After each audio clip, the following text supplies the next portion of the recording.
Hey everybody, Jeff Bates is my name. Dole Whip is this channel. I have a new project. Me and my buddy Bill Guerrero, Bush League Baseball. We're going to talk a lot of baseball this year. Not just us two. We're going to invite lots of you into. But me and Bill are going to create something here called Bush League Baseball. I have another channel. It's called Batesball Talk. My name is Bates. Last name Batesball Talk. Sounds fun. It's where I've been putting my podcast, Breaking Bates. Apparently I like me, as my name's in all those names. Then he's got Bush League Baseball, his channel, and we're going to be placing our content on those places. Check us out. We're going to be talking a lot of baseball. We'll be doing some live streams during the season. We're going to be doing some videos. We just want to talk baseball, and, well, I'm going to put the first couple episodes here. I might be live streaming talking baseball late at night with him. Just check it out. I think you're going to like it. I'm having a lot of fun with it. I hope you do too. Get over to Bush League Baseball, get over to Batesball Talk, or just stay here and watch this video. I hope you enjoy it. Our first go round with Bush League Baseball. Coming at you right now. Bush League Baseball. This might be our very first episode that we post. We'll see. Bush League Baseball coming at you right now. Bill, what's Bush League Baseball? Does that mean you talking about baseball? A little bit of everything, talking about today's game and the past game and everything in between. Some crazy stories that we've had along the way over the years with the game. And I got quite a few of them, and I'm sure you do too. I do. Me and Bill have hit it off over the past few months since we got to know each other. And we hung out a little bit down in Disney a couple of weeks ago, and he came up with this idea for this show. And I'm in love with this idea. And here's what we're going to do. And I'm sure it's going to evolve. When we look at this in a year, if it's still going, and I hope and I believe it will be, I'm sure it'll look different than this one will look tonight. But yeah, it's going to look way different.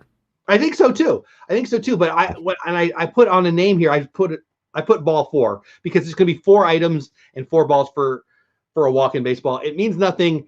I've got 4 topics that we're going to talk about. I hope you guys like it. Topic number 1. Did you see what Trevor Bauer did the other night? No, I didn't. So I love Trevor Bauer. Trevor Bauer is a lunatic. Trevor Bauer is filthy. His fastball is filthy. His curveball is filthy. But what I love about him is he's absolutely crazy. I loved when he was mad. He didn't want the manager to come out. Now, if I was his manager, I might have torn his head off. But yeah, he didn't want to give the ball back, so he threw it over the fence in center field. And then I like the manager even better because you know what they did? You know what he never did again? He never pitched for that team again. He's a lunatic, and I would never let him do that to me, by the way. I would have killed him as his coach, but it just shows you that he's crazy. But that's not the story I have. He is really pissed at the Astros. So am I. The Astros are cheaters, and they stole a World Series ring from my Dodgers, which they'll never get back. And I'm mad about it. But Trevor Bauer is handling it better than anybody else. He is in their face. He is telling them how disgusting this is. And he had his own little protest the other night. So as a pitcher, as a ball player, you would know this. When you're pitching, you can tell the catcher what you're throwing if you're warming up. So let me see if I can. So this means fastball. This means curveball. This means slider. And I'm not doing it very well. But my point is you can move your hand in such a way that you're telling the catcher what's coming. And they usually do it in the warm-ups. But in spring training just the other night, a couple nights ago, against my Dodgers, he came in relief, and he told the players what was coming. He pitched a whole inning telling them, the hitters, what was coming. And I freaking loved it. And so what they did is the announcer for the spring training game had his teammate on the Reds, Derek Dietrich, who is also a lunatic. I love him. And they were interviewing him in game, and he asked him about Bauer, and they said, yeah, we never know what he's going to do. But this was, I guess there's something going on in baseball where there's cheaters, and this was kind of his protest. And he said jokingly, maybe he'll do it all year just to show the Astros that, yeah, it is cheating. It's not, I hate the double negative, I apologize, but it's not an advantage like so many have been saying lately. Carlos Correa recently came out and said, what we need to do is go out on the field and just win. No, you got to admit what you did and not do it again. I loved what Bauer did. What say you? Yeah, now that you mention it, I did catch that on ESPN the other night, and if I'm not mistaken, he still got them out too, letting them know what pitches were coming. How amazing is that? I mean, yeah, that's unbelievable. I mean, he's filthy. I love him. As a team, a fan of a couple teams. My Dodgers are my main team.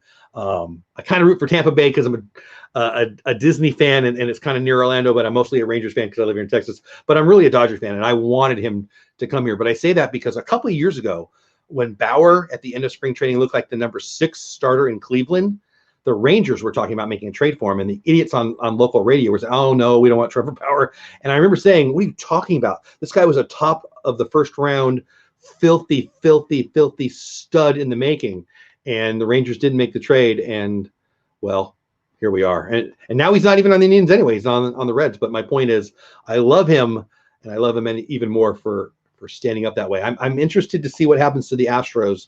I think the best of this drama is yet to come. I think news about the Red Sox is going to come out here soon when they talk about 2018. But I just loved what Trevor Bauer did, and I wanted to talk about it and see what you thought. What have you been seeing lately in the news and with Major League Baseball? Well, the one thing that I saw, and my son just posted it on our Facebook page, on our Bush League baseball page, an ESPN clip from the Yankees Red Sox game yesterday along the same subject.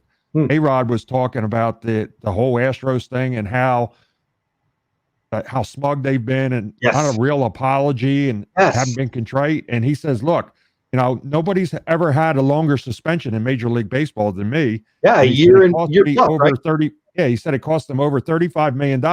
He said, but you know what? He says, I was wrong. I owned up to it. He said, I apologized and said my piece. He said, then I went dark. And he said, I just tried to change my narrative, were his words, and let his baseball do the talking instead of being the arrogant, SOB that he used to be. I mean, I was always a fan of A-Rod as a player. I thought that at the time there was no better player than him, but there wasn't a bigger ass than him either. And now he's, since all that happened, I guess he grew up, but he's a different person now. And as an announcer, I love him.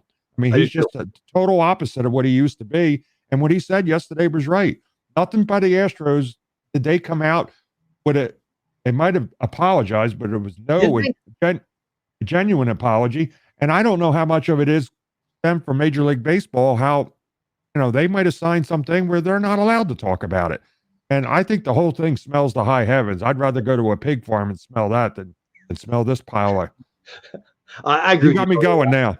Good. We're on the same page on that. I actually love A-Rod too. No one has paid, he took, I didn't watch the interview. I've seen some comments about it, so I'm aware of it. Yes, he had the longest suspension, but you know what else? He more than that, let me say it this way. He paid the largest price. And I'm not talking about $35 million. A-Rod ends his career in 4th place, 696 home runs. He misses a year and plus. 762 is the number that Barry has. Would A-Rod have hit 66 home runs in that year plus? No. But if he was at, say, 30, does he stick around for another year or two? I don't think he does. But here's what he does do. He does pass Babe Ruth.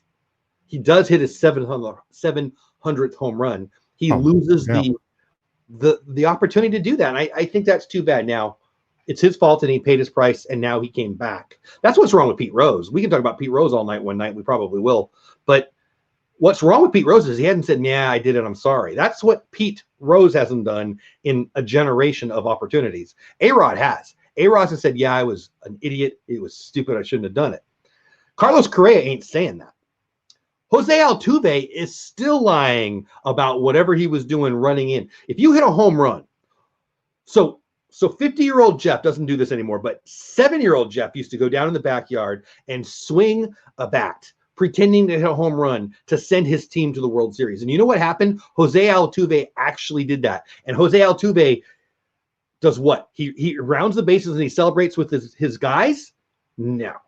He runs into the clubhouse after telling them, don't rip off my shirt. And then he runs into the clubhouse, and then he comes back and celebrates with his boys. You're in the moment, the greatest moment of your athletic life, a moment that all of us have dreamed about, millions of us dream about, millions of times. And you're telling me you would be, oh, no, I'm going to go change my shirt because my wife.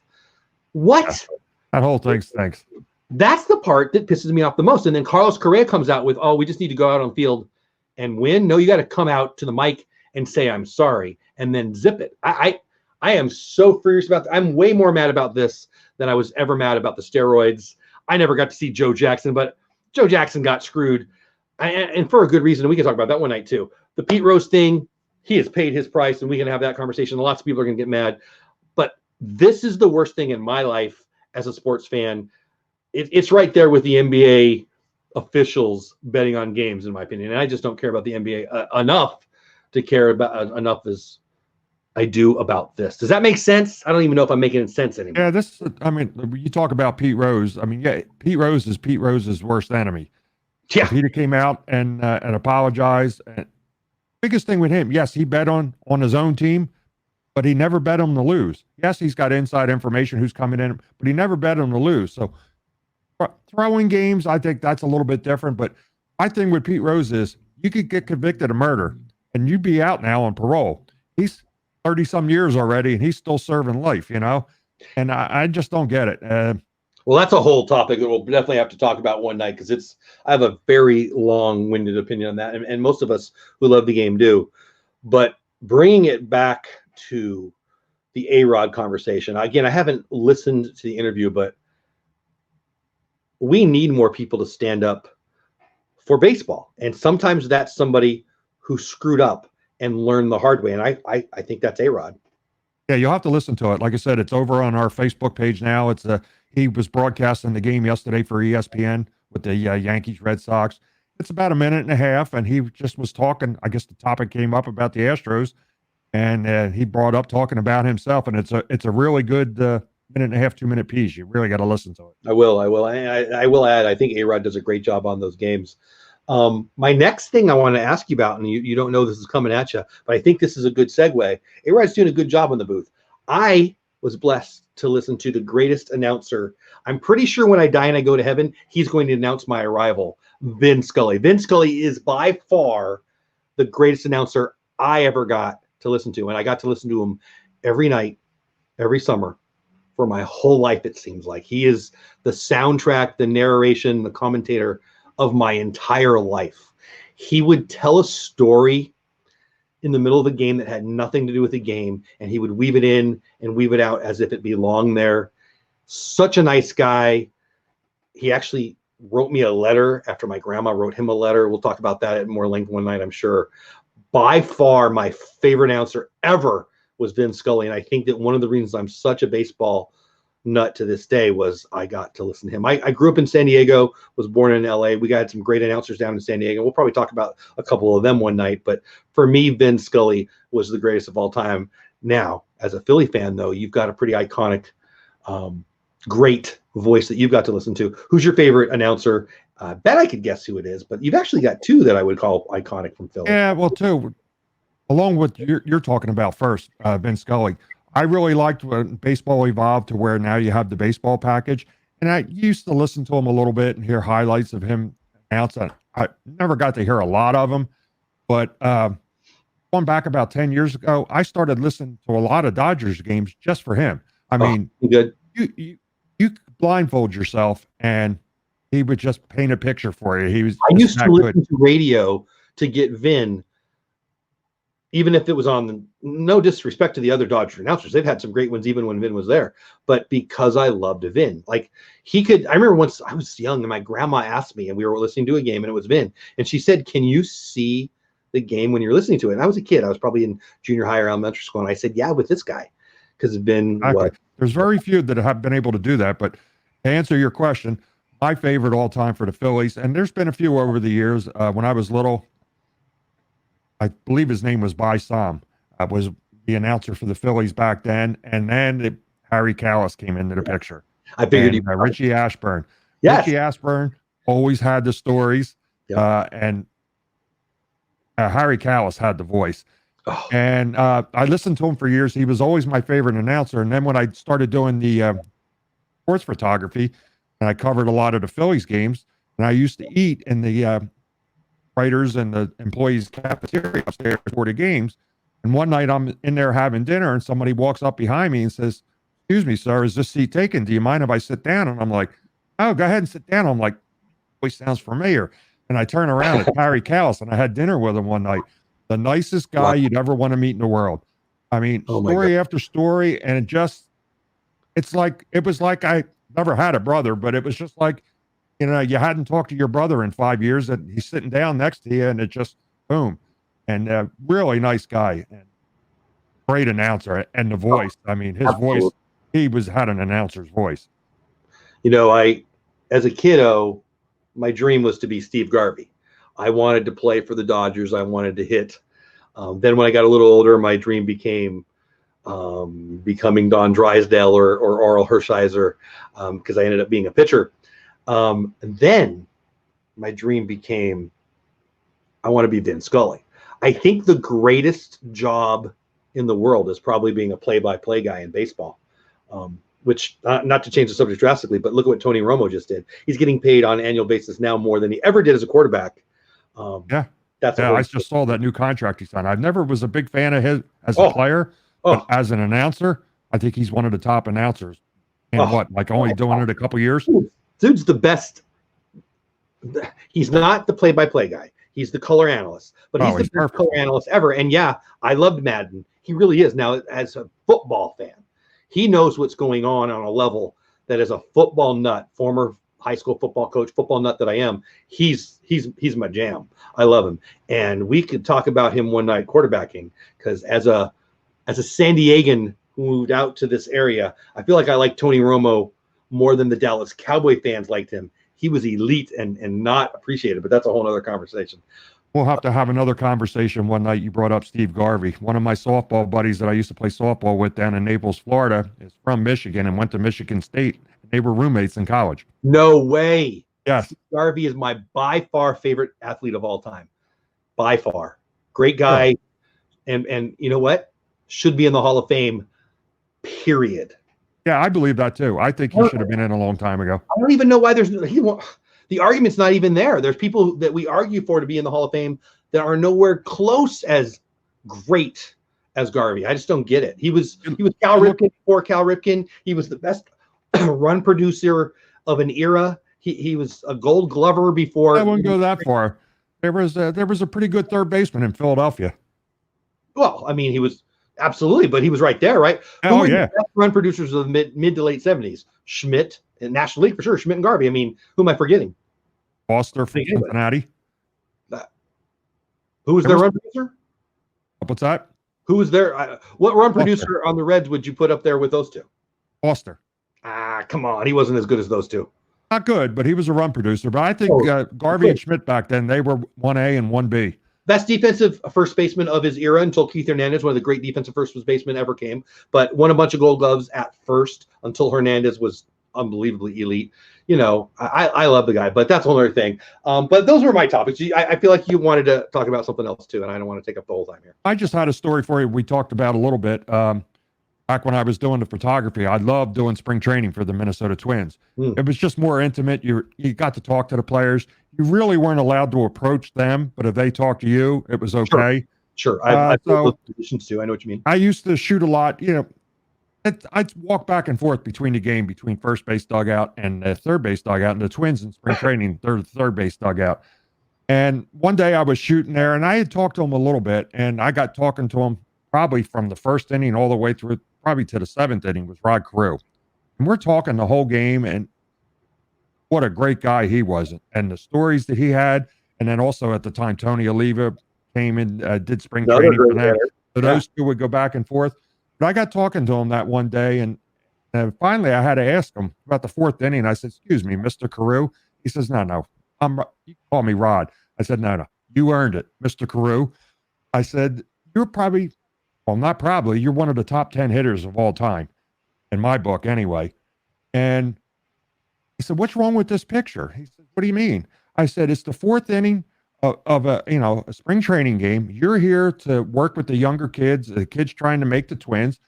And I said, "You're sitting here in the dugout talking to some schmuck photographer from New Jersey when you got all these young kids that are trying to make the club. Why aren't they over here burning your ear off talking baseball? I mean, who better to learn hitting to sit over here?" And I said, "That's why the Twins bring you here." And he just looked at me. His exact thing was, he just went like that. And he says, "I would have loved to have been a manager." He said, "But I just couldn't handle the egos." Well, that was his big thing. I mean, and they had a bunch of young kids trying to make the club that year. And I mean, why wouldn't you be over there, especially if you're not in a game? The situation's here, talking. What pitch do you think? What am I looking for here? What should I be trying to do here? I mean, he's got a wealth of knowledge, and Oh they were man. just wasting it. But anyway, getting back to him, he's just a great guy, and that was probably my highlight of Oh, doing wow. the sports. Even though I took the pictures of the Phillies in '08 and '09 when they won and got to the World Series and lost, talking to Rod Carew for over a couple spring trainings. What a great guy. That's amazing. I loved Rod Carew. Southern California boy, Dodgers fan, but I always followed the Angels. They were the local AL team. You wouldn't consider myself a Angels fan at the time just because they were the local AL team.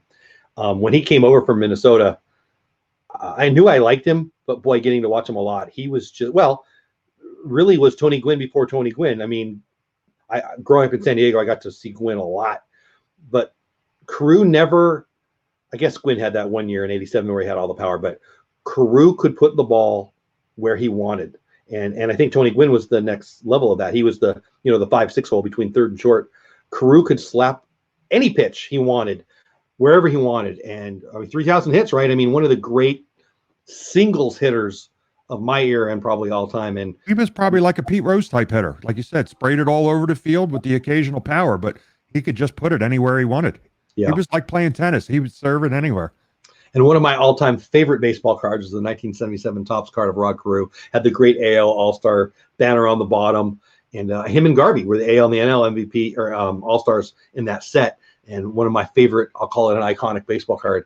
I'd love to hear guys that I love were good guys. That's. Oh yeah, I can honestly say that he was an awesome guy. That was the nice thing with the Twins. Tom Kelly, they would bring him back every year, the old manager, and Tony Oliva.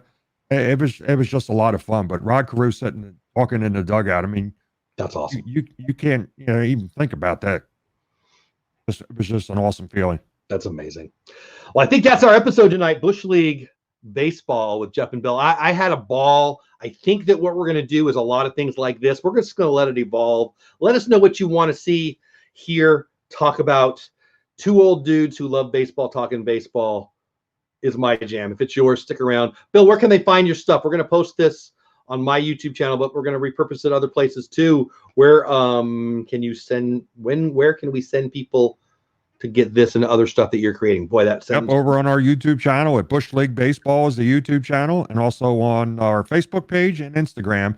And I talked about before, I'm going to be posting old pictures that I have and repurposing them. And I got a lot of old pictures and quite a few Hall of Famers now that I have pictures of. At least a half a dozen Hall of Famers I was lucky enough to photograph over the years, and I'm sure it's going to wind up being more. And I just recently posted on the Facebook page a picture of Doc Holliday, who's probably one of my top 5 or at least top 10 Phillies of all time. Another really nice guy too. Yeah, that's good. So I'm going to repost a lot of those on there so you can find them at Bush League Baseball. And what I talked about tonight, the A-Rod conversation yesterday during the game, you can go find that video clip over on our Facebook page. And we're going to be posting a lot more stuff once we get going. Love it. This is a blast for me. I hope you enjoyed it. If you watched, thanks for staying all the way to the end. Again, Dole Whip Dad on YouTube, Bush League Baseball. That's Bill Guerrero. I'm Jeff Bates. I think I'm done. What do you want to tell the peeps before we say goodbye? Just give us a chance here. We're going to talk a lot of baseball and carry an ice bag near you because you're going to have your ears burning this summer. Last but not least, go Dodgers. Go Phillies. Come on now.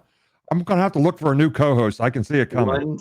162-0 this year, baby. 162-0. All right. I'll stop talking. Have the best day ever, everybody. See ya. If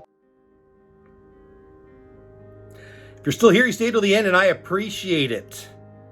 Baseball Talk, Bush League Baseball, Magic of the Mouse TV, Dole Whip Dad. That's a lot of places to go follow. Those are where we're at. Those are our channels. Give them a look. Thanks for listening. I'm looking forward to baseball season. Dodgers are going to go 162-0. Phillies might win a game, but not against my Dodgers. That's it. Have the best day ever. See ya.